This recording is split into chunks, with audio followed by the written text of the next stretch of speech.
Have you ever met someone who seems incredibly intelligent, but somehow never quite moves forward? Maybe that someone is you.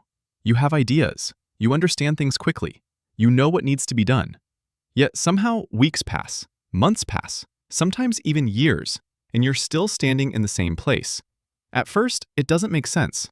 Shouldn't intelligence make life easier? Shouldn't knowing more lead to doing more? Surprisingly, not always. In fact, intelligence can become a trap. Not because being smart is a weakness, but because of what it quietly encourages. Smart people naturally see more possibilities. When everyone else sees one path, you see 10.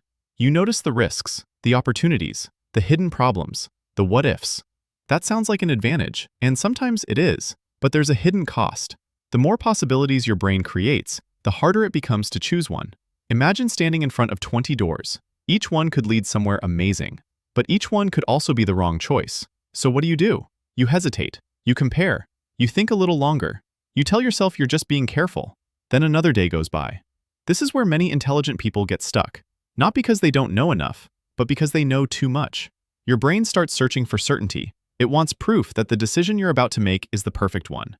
So you watch another video, read another article, ask another person, make another plan, and it feels productive. After all, you're learning, you're preparing, you're being responsible. But here's the uncomfortable truth. Preparation has no finish line.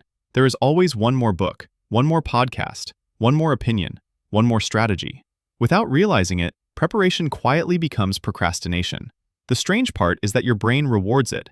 Every time you gather more information, you feel like you're making progress. But information isn't progress. Movement is. Think about learning to swim. You could spend years studying every swimming technique ever invented. You could memorize breathing patterns, learn every stroke, understand every scientific principle behind floating. But none of that teaches you how to swim. Eventually, you have to get into the water. Life works exactly the same way. Confidence isn't built by understanding, it's built by experiencing. This is why action creates something thinking never can. Feedback. Once you act, reality starts teaching you. Some ideas work, some don't. Either way, you finally have something real to learn from. Thinking imagines, action reveals. That's why clarity almost never comes before the first step. It usually arrives after it. Many people believe successful people are simply more confident, but often, they're just more willing to act before they feel completely ready. They don't wait for certainty, they create certainty through experience. So if you've been feeling stuck, don't immediately assume you're lazy, or unmotivated, or not disciplined enough. Maybe you've simply been asking your brain to solve a problem that only action can solve.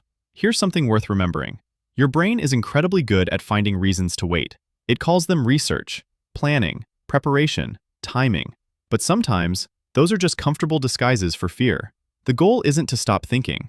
Thinking is valuable. It's one of your greatest strengths. The goal is to stop expecting thought to replace experience. Use your intelligence to choose a direction, then let action teach you the rest.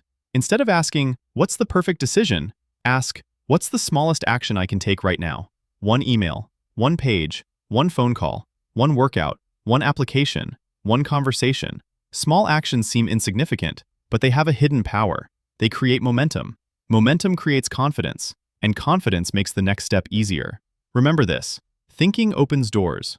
Action walks through them. Your intelligence can show you the map, but your feet still have to take the journey. If this video made you see yourself differently, let me know in the comments. What's one thing you've been overthinking instead of starting? And if you enjoy psychology-backed ideas that help you become actually confident, not just feel motivated, subscribe to the channel. Because sometimes, the biggest breakthrough isn't learning something new. It's finally acting on what you've known all along.